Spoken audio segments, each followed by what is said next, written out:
Hello everybody and welcome to andBeyond WILDwatch. My name's Jared and I'm one of the head guides here at andBeyond Punda Private Game Reserve, South Africa. This is Becoming a Ranger, Tracks and Signs. So on today's episodes on Tracks and Signs, we're going to have a little bit of fun with tracks.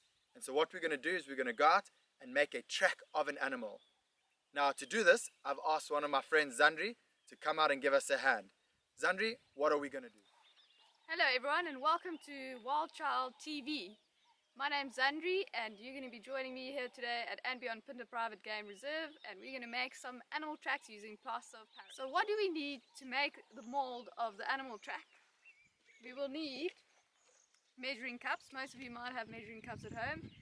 We fashioned measuring cups out of a plastic bottle by just cutting it in half. Some plaster of Paris, a stick or a spoon, and some water. Look what we found, everyone, a lion's footprint edged in the mud, and this is what we'll be making our mold of today. Alright, so the first thing you want to do is create your measuring cups if you don't have any like us. So you can do that by using a Coke bottle like we have here and some scissors. Maybe ask your parents to help you and be very careful if you do it yourself. So you can just cut it through the middle and voila, you've got one mixing cup and one measuring cup. So now to mix the plaster of Paris, you're going to use your measuring cup and pour some of the plaster of Paris powder into the measuring cup. Maybe don't pour too much at once.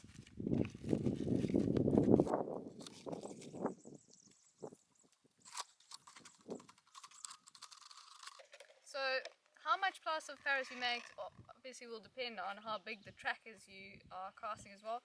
Because we're making a line track, it's about the size of a little bit smaller than my hand. So about that much should be enough. You can of course make a little bit more if you need more as well. But we'll just see how it goes. So now you can pour this into your mixing cup.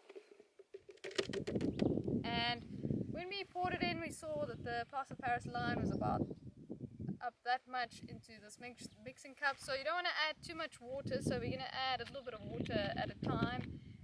When you make the mixture, you don't want it to be too watery and you don't want it to be like clay either, but we'll show you as we go along.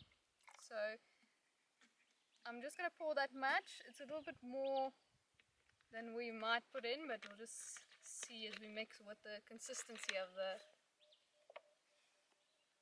mixture is. So I'm just going to pour a little bit and then I'm going to use my mixing stick. If you're at home, you can use a spoon or a fork, whatever's easiest. So if you look in there, it's like clay, it's not really mixing through yet, so I'm going to just add a little bit more water.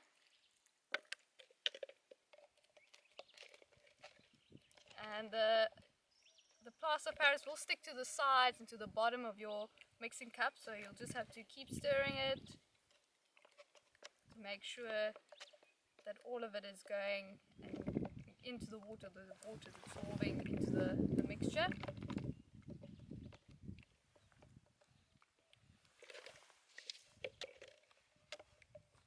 So if you look in here, you can see I've already poured a little bit too much water in there.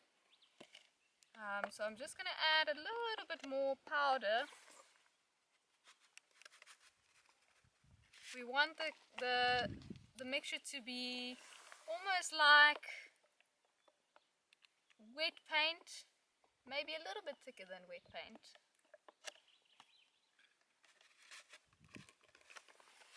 If you have proper measuring cups at home, what you can do is the perfect mixture ratio is 2 cups of plaster of Paris and 1 cup of water.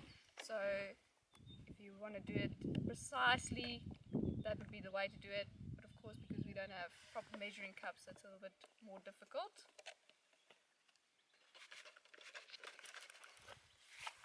Okay, we're almost there. It's getting better.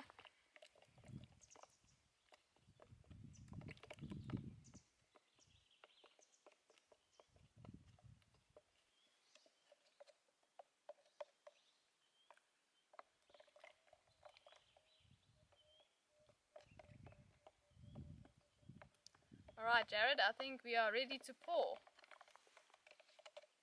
And that's kind of the consistency. It is a little bit like I said earlier, like wet paint, or if you've ever made pancakes, like pancake batter. Okay, so the next step is to pour it into the footprint. So if you want your cast to be perfect, you can use some stones or maybe sticks and pack it around the footprint to make sure that the plaster of Paris doesn't go everywhere. We're not too worried about it being perfect, so we're going to just slowly pour this mixture into the track. We're going to start here with the pad of the footprint. And then we're going to just slowly pour it over to the toes so it all links up nicely. Now you can really see the consistency of the plaster of Paris nicely. It's not very watery. If it was very watery, it would be going all over the place. It really needs to be a little bit thick so you can really get it to stay in and around the footprint. And that's really it. Now we just need to give it some time to dry. Alright, now that we've poured the plaster of Paris into the footprint, we need to give it some time to dry. I normally leave it for about 20 minutes to half an hour, but if it's a particularly cold day, maybe leave it for a couple of hours. So we do understand that not everyone has big wild animals walking around in their garden or around their houses. And so another easy way to overcome this problem is if you have a big container at home or a bucket or a small bowl, you can add some sand or dirt in there and push your hand down in it, and you can make a cast of your own hand. If you've got some pets at home like cats or dogs, if you've watered a certain area of your garden and they've walked through the mud there, you can make casts of their footprints. And it doesn't even have to be a print of an animal. It could be a print of a leaf or even your favorite action figure at home. Alright everyone, we've waited a couple of hours for our mold to dry. Should we go have a look and see what it looks like?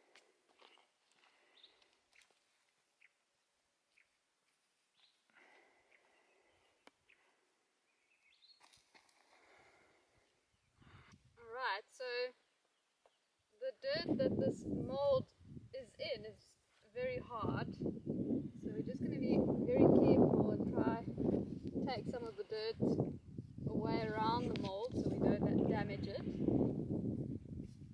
So this might take a little while to do, but your patience will pay off.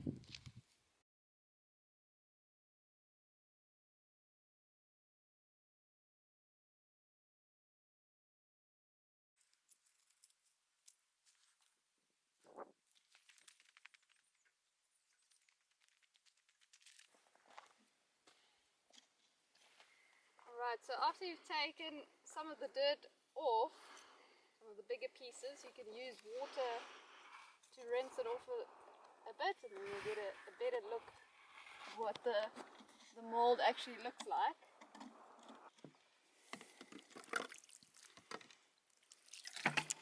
And wow, look at that everyone! An amazing mold of that track you saw with us earlier today. And it's nice and hard, and it's something you can keep for many, many years. And you can even use it to make new tracks. We look forward to seeing your track molds. Please post them on Instagram and Facebook and make sure to tag andBeyond Travel. That's all from myself, Zandri, and the rest of the andBeyond team, and we look forward to seeing you on the next episode of WILDchild TV.